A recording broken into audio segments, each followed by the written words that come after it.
नमस्कार दोस्तों, स्वागत है आप सभी का एक बार फिर से हमारे YouTube चैनल पेट ज्ञान 2 में। प्रिय दर्शकों, आज की जो कहानी है, आज का जो प्रसंग है, बड़ा ही ज्ञानवर्धक है। ये एक तीतर का प्रसंग है। तीतर की 8 बातें कुछ ऐसी हैं। तीतर कहता है कि जो इंसान अपने जीवन में सुख समृद्धि पाना चाहता है, हमेशा सुख जीवन जीना चाहता है, वो इंसान इन 8 बातों को अपने जीवन में हमेशा याद रखे और हो सके तो इन 8 बातों को अपनी औलाद को भी ज़रूर बता दे। प्रिय दर्शकों, 8 ये अनमोल बातें हैं। तीतर बताता है और कहता है कि जो इंसान इन 8 बातों को अपने जीवन में उतार के रखता है, उसके जीवन में कभी भी किसी भी प्रकार का कोई संकट नहीं आ सकता और वो इंसान अपने जीवन में कभी धोखा नहीं खा सकता। ये 8 बातें हम इस कहानी के माध्यम से बताएंगे। प्रिय दर्शकों, इससे पहले जो लोग हमसे नए जुड़े हैं वो हमारे चैनल को सब्सक्राइब जरूर कर लें और बेल आइकन को जरूर दबा दें। प्रिय दर्शकों, एक जंगल में एक तीतर रहता था और उस तीतर के 2 बच्चे थे। उस तीतर की पत्नी बड़ी भोली थी, बड़ी सीधी सादी थी। उसके मुख में कभी कोई बात नहीं रुकती थी। कोई भी बात वो सुनती तो हर किसी से कह देती थी। जितने भी मित्र थे, जितने भी आस पड़ोसी थे, उन सभी को इस बात का अच्छी तरह मालूम था कि तीतर की घरवाली के मुख में कोई बात नहीं रुकती है। इसीलिए तीतर भी उसको बहुत कम बात बताया करता था। वो तीतर जंगल में जाता और शिकार करता और शिकार लाकर अपने बच्चों का पालन पोषण करता। उसी जंगल में काफ़ी और भी पक्षी रहा करते थे। उनका पड़ोसी मित्र कौवा रहा करता था। एक कौवा उस तीतर का पड़ोसी मित्र था। वो कौवा हर बार तीतर से पूछा करता कि तीतर भाई, तुम कहाँ जाते हो? अच्छे अच्छे शिकार करके लाते हो और अपने बच्चों को अच्छा अच्छा भोजन खिलाते हो, ऐसा तुम क्या करते हो? मुझे भी बताइए। वो तीतर अपना कभी भेद नहीं खोलता था, लेकिन वो तीतर अपने घरवाली से इस बात को कह देता था कि मैं इस तरीके से शिकार करता हूँ, इस तरीके से शिकार करके लाता हूँ।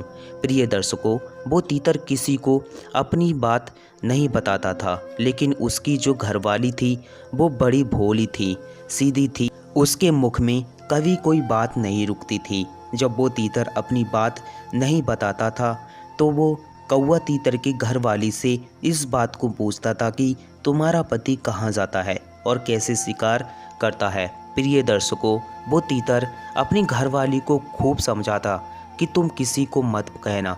यदि तुम ऐसा ही करती रही तो एक दिन ऐसा आएगा कि हमारे खाने के लाले पड़ जाएंगे, हमें भोजन मिलना बड़ा मुश्किल हो जाएगा।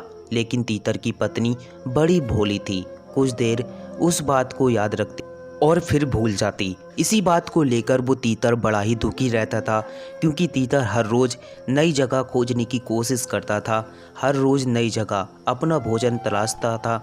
जब शाम को आकर के अपनी पत्नी को बताता था, तब पत्नी दूसरे दिन उस कौवे को बता देती थी। कौवा अक्सर इसी फिराक में रहता था। कौवा अक्सर उस तीतर की पत्नी से इस बात को पूछता ही था, तुम्हारा पति कहाँ गया है? वो इतने टाइम से क्यों नहीं आ रहा है? वो तो फटाफट खाना लेकर आ जाता है, वो तो फटाफट तुम्हें भी खिला देता है, लेकिन आखिर वो लाता कहाँ से है? और कौवा कहता कि हम तो दिन भर भटकते रहते हैं, लेकिन हमें कहीं भोजन नहीं मिलता है। और तुम्हारा पति ऐसा क्या करता है जो फटाफट भोजन लेकर आ जाता है? कौवे की इस बात को सुनकर उस तीतर की पत्नी वो सारी बातें बता देती है जो तीतर उनसे कहता है, क्योंकि तीतर रोज जाता है और रोज नई जगह खोज कर लाता है और भोजन लेकर आता है। और आते ही उसकी पत्नी पूछती है कि आज कहाँ से लेकर आए हो? वो तीतर अपनी पत्नी को बताता है कि मैं फला जगह से भोजन लेकर आया हूँ। दूसरी रोज जब कौवा उस तीतर की पत्नी से पूछता है, वो तीतर की पत्नी उस कौवे को बता देती। फिर कौवा वहाँ से चलता और उस तीतर वाली जगह को अपना अधिकार बना लेता। तीतर को वहाँ आसपास भी नहीं भटकने देता। प्रिय दर्शकों, इसी परेशानी को लेकर वो तीतर बड़ा दुखी होता था, क्योंकि जिस जगह तीतर खोज करता था, भोजन प्रावधान करता था, उस जगह पर जाकर कौवा अपना अधिकार बना लेता था। तीतर रोज बार बार अपनी पत्नी को समझाता और कहता कि तुम्हारे मुख में कभी कोई बात नहीं रुकती, तुम्हें बात बतानी ही बेकार है। तुम्हें जो भी बात बताई जाती है तुम अन्य किसी पक्षियों को बता देती हो और वो पक्षी जाकर उसी जगह पर अपना अधिकार बना लेते हैं जिस जगह मैं खोजता हूँ। इसी बात को लेकर तीतर बड़ा ही दुखी रहता था। अब धीरे धीरे तीतर की पत्नी की वजह से तीतर को ये नौबत आने लगी कि उसको कहीं भोजन नहीं मिल पा रहा था। तीतर को अपने बच्चों को, अपनी पत्नी को भोजन खिलाना बड़ा मुश्किल हो रहा था, क्योंकि तीतर ने जो जगह नई जगह खोजी थी उसी जगह पर कौवा जाके अपना अधिकार बना लेता था और कौवा उसी तीतर को उस जगह पे भटकने नहीं देता था। अब तीतर के सामने ये बड़ी चुनौती आ गई थी कि ये बड़ी समस्या खड़ी हो गई थी। तीतर अपने परिवार का और अपना पेट कैसे भरे। तीतर ने अपने और अपने परिवार के लिए जितना भी भोजन इकट्ठा कर रखा था, धीरे धीरे वो सब खत्म होता गया। अब तीतर को नौबत आने लगी कि भूख मरने की तैयारी होने लगी। रोज दिन भर भटकता रहता, लेकिन तीतर को अब भोजन नहीं मिलता। बड़ी मुश्किल हो रही थी, क्योंकि ये तीतर की पत्नी की वजह से उसके मुख में कभी कोई बात नहीं रुक रही थी, तो उसी की वजह से ये सब कुछ हो रहा था। अब तीतर को ये बड़ी समस्या का सामना करना पड़ रहा था। कभी कभी तो ऐसी नौबत आ गई कि तीतर को भूखा सोना पड़ा। किसी किसी दिन तो ऐसी नौबत आने लगी कि उसी भूख में सोना पड़ जाता था और तीतर अपनी पत्नी को रात और दिन कोसता रहता था। कहता कि ये सब तुम्हारी वजह से हो रहा है। यदि तुम्हारे मुख में थोड़ी सी भी बात रुकती तो आज ये नौबत नहीं आती। तीतर की पत्नी तीतर से कहती कि देखो जी, मेरे पे चिल्लाने की कोई ज़रूरत नहीं है। यदि आपकी क्षमता नहीं है हमारा पेट पालने की तो आप ऐसे कह दीजिए, फालतू में आप मुझ पर दोष मत लगाइए। तीतर उसी बात को लेकर बड़ा परेशान था और तीतर दिन भर भटकता भटकता एक साधु के आसपास जा पहुंचा। साधु के आश्रम पर पहुंचकर और साधु को प्रणाम करके और चुप होकर के बैठ जाता है। जब साधु उस तीतर को देखता है कि तीतर बड़ा शांत बैठा है, साधु सोचने लगता है कि इस तीतर के जीवन में तगड़ी समस्या है, कोई बड़ी समस्या है। वो साधु उस तीतर के पास जाता है और तीतर से कहता है कि तीतर, तुम्हारी ऐसी कौन सी समस्या है जो तुम इतने परेशान बैठे हो? कोई गंभीर समस्या है? वो तीतर साधु महाराज को प्रणाम करता है और साधु को वो सारी घटनाएं सुनाने लगता है। वो कहता है कि तीतर कहता है कि साधु महाराज, मेरी पत्नी की वजह से मुझे ये दिन देखना पड़ रहा है। मैं हर रोज़ नए भोजन की खोज करता हूँ और अपने परिवार का पालन पोषण करता हूँ, लेकिन जब मैं भोजन लेकर शाम को घर जाता तो मेरी पत्नी मेरे से पूछा करती कि आज भोजन कहाँ से लेकर आए हो, और मैं अपनी पत्नी को वो सारी बातें बता देता था। मैं यही सोचता था कि मेरी पत्नी मेरे जीवन संगनी है और पत्नी से किसी भी बात का भेदभाव नहीं रखना चाहिए। इसी विचार को लेकर मैं अपनी पत्नी से पूरी बातें कह देता था और मेरी पत्नी बड़े भोले स्वभाव की थी, बड़ी भुलक्कड़ थी। दूसरे दिन मेरी पत्नी कौवे को बता देती थी कि मेरी पत्नी से आके पूछता, तुम्हारा पति क्या कर रहा है और कहाँ से भोजन लेकर आता है। मेरी पत्नी वो सारी बातें उस कौवे को बता देती थी। दूसरे दिन वो कौवा जाकर उस स्थान पर अपना अधिकार जमा लेता था और हमसे कहता कि तुम्हारा कोई लेन देन नहीं है, हमें उस जगह पर भटकना भी नहीं देता था। इसी वजह से, मेरी पत्नी की वजह से ये नौबत आ गई कि मुझे एक दिन का भोजन भी मिलना बड़ा मुश्किल हो गया है और मेरे बच्चे भूखे बैठे हैं। इसी चिंता को लेकर मैं बड़ा दुखी रहता हूँ।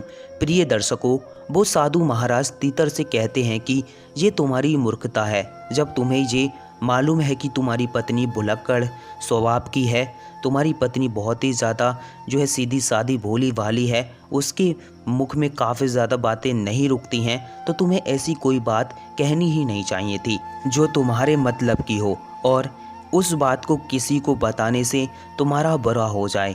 ऐसी बात को आप हमेशा अपने तक ही सीमित रखें। वो साधु महाराज तीतर से कहता है कि तीतर, अब तुम मेरी बातें गौर से सुनो। मैं आपको ऐसी 7 बातें बताऊंगा। यदि आप अपने जीवन में इन 7 बातों पर अमल करोगे तो कभी भी जीवन में दुखी नहीं रहोगे। सबसे पहली बात, साधु महाराज तीतर को बताते हैं कि अपनी मजबूरी कभी किसी को मत बताना, चाहे वो पत्नी हो, चाहे वो पुत्र हो या कोई मित्र हो। अपनी मजबूरी कभी किसी को मत बताओ।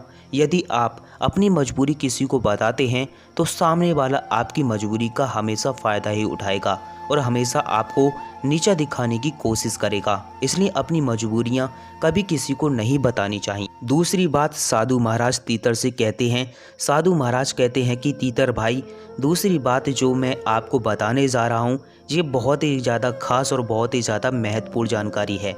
इसको अपने जीवन में हमेशा याद रखना। साधु महाराज तीतर को वो दूसरी बात बताते हैं। कहते हैं अपने भविष्य की गलतियाँ, अपने भविष्य की रणनीति, दोनों बातें कभी किसी को नहीं बतानी चाहिए। यदि आप अपने भविष्य की त्रुटियां बताते हैं तो सामने वाला आपकी भविष्य की गलतियों को पकड़कर आपको नीचा दिखाने की कोशिश करेगा और आपको काफ़ी ज़्यादा नीचा दिखाकर अपने आप को ऊपर उठाने की कोशिश करेगा। दोस्तों, तीसरी बात साधु महाराज उस तीतर को बताते हैं कि उसे कहते हैं कि अपने घर की बातें कभी किसी को नहीं बतानी चाहिए। आपके घर में जो भी बातें होती हैं, पति पत्नी में होती हैं, पिता पुत्र में होती हैं, अपने घर में जो भी बातें होती हैं कभी किसी को बतानी नहीं चाहिए। यदि आप अपने घर की बातें सामने वाले को बताते हैं तो आप अपनी मन में प्रतिष्ठा खो देते हैं। कभी भी आप अपनी आवाज़ में ऊंचा उठकर नहीं बोल सकते। सामने वाला आपके घर की बातों को सुनकर वो मौका का फ़ायदा उठाएगा और आपको नीचा दिखाने की कोशिश करेगा। इसलिए अपने घर की बातों को कभी किसी को भूलकर भी नहीं बताना चाहिए। चौथी बात साधु महाराज तीतर को बताते हैं। वो कहते हैं कि अपनी कमाई का जरिया कभी किसी को बताना नहीं चाहिए। आप कहाँ से कमाई कर रहे हैं, कहाँ से भोजन इकट्ठा कर रहे हैं, यदि आप अपनी कमाई का जरिया सामने वाले को बताते हैं तो हो सकता है आपकी कमाई का जरिया उसे पता चल जाए और वो आपकी कमाई पर अपना हक बना ले। पांचवी बात साधु महाराज तीतर से कहते हैं कि अपनी कमजोरी और अपनी ताकत ये भी किसी को नहीं बतानी चाहिए। यदि आप अपनी कमजोरी बताते हैं तो सामने वाला आपकी कमजोरी का फ़ायदा उठा लेगा।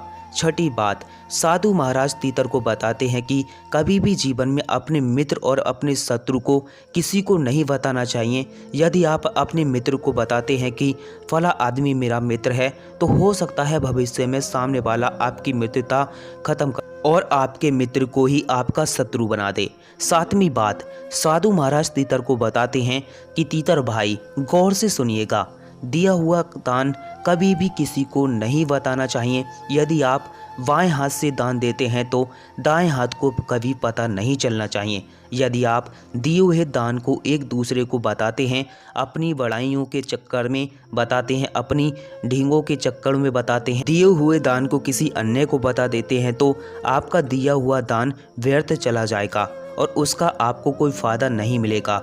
प्रिय दर्शकों, ये 7 बातें साधु महाराज उस तीतर को समझाते हैं और उस तीतर के मन में ये बातें समा जाती हैं। तीतर इन 7 बातों पर अमल करता है। उसके बाद तीतर का जीवन पहले जैसा सुख में हो जाता है और वो अपनी ज़िंदगी अच्छे से व्यतीत करता है। तो आज की वीडियोस में बस इतना ही। वीडियो पसंद आया हो चैनल को जरूर सब्सक्राइब कर दें।